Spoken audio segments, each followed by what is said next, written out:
విశ్వావసు నామ సంవత్సరం ఉత్తరాయణం మాఘమాసం కృష్ణపక్షం చవితి శిశిర ఋతువు గురువారం ఫిబ్రవరి 5వ తేదీ. అఖిలాండ కోటి బ్రహ్మాండ నాయకుడైన స్వర్ణగిరి శ్రీ వెంకటేశ్వర స్వామి వారికి ప్రాతకాలంలో అర్చక స్వాములు సుప్రభాత సేవను విశేషంగా నిర్వహించడం జరిగింది.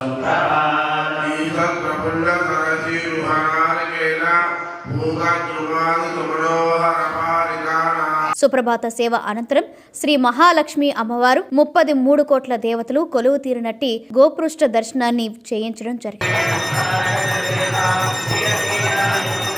ఈ రోజు 5:45 శ్రీ వెంకటేశ్వర స్వామి వారికి నిత్యారాధన నిమిత్తం అర్చక స్వాములు వేద మంత్రోచ్చరణలతో సువర్ణ బిందె తీర్థమును బంగారు బావి నుండి తీసుకువచ్చారు.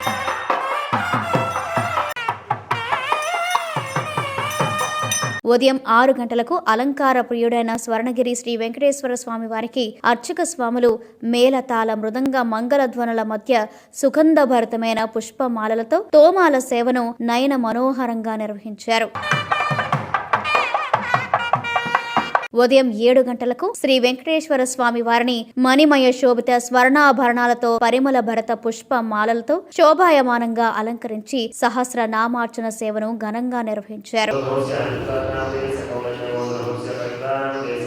స్వర్ణగిరి శ్రీ వెంకటేశ్వర స్వామి దివ్య క్షేత్రంలో లోక కళ్యాణం కోసం అర్చక స్వాములు శ్రీ సుదర్శన నారసింహ హవనంను నిర్వహించారు.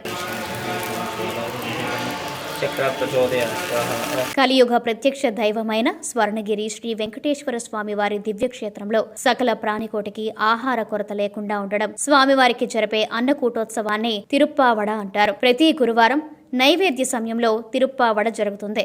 అప్పుడు సుమారు 450 కిలోల అన్నప్రసాదాన్ని, లడ్డు, వడ తదితర పిండి వంటలను శ్రీవారికి నైవేద్యం చేస్తారు. వేద మంత్రోచ్చరణలతో అర్చించి కర్పూర మంగళ హారతులు సమర్పించారు.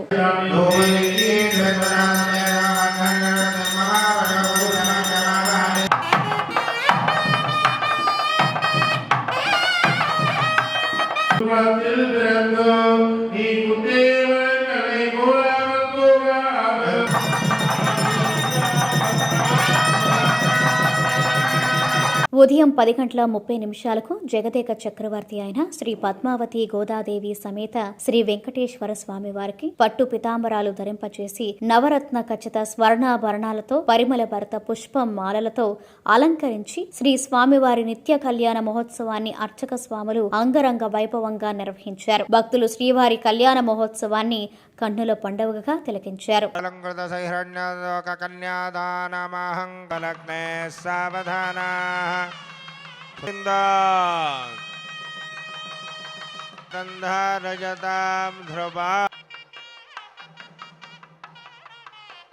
నమో నమః వీరమణ ఓం ఉల్లాసపల్లవం గోవింద శ్రీయాక ఓం భగే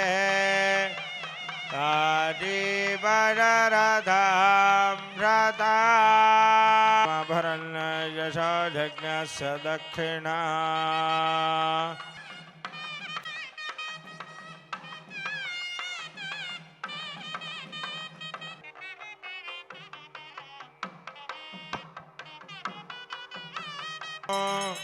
లక్ష్మీరమణ గోవింద గోవింద. ప్రతిరోజు స్వర్ణగిరి దివ్యక్షేత్రంలో అఖిలాండ కోటి బ్రహ్మాండ నాయకుడి అన్నప్రసాద వితరణలో భాగంగా ఈ రోజు సుమారు 3000 మందికి పైగా భక్తుల నిత్యాన్న ప్రసాదాన్ని స్వీకరించారు.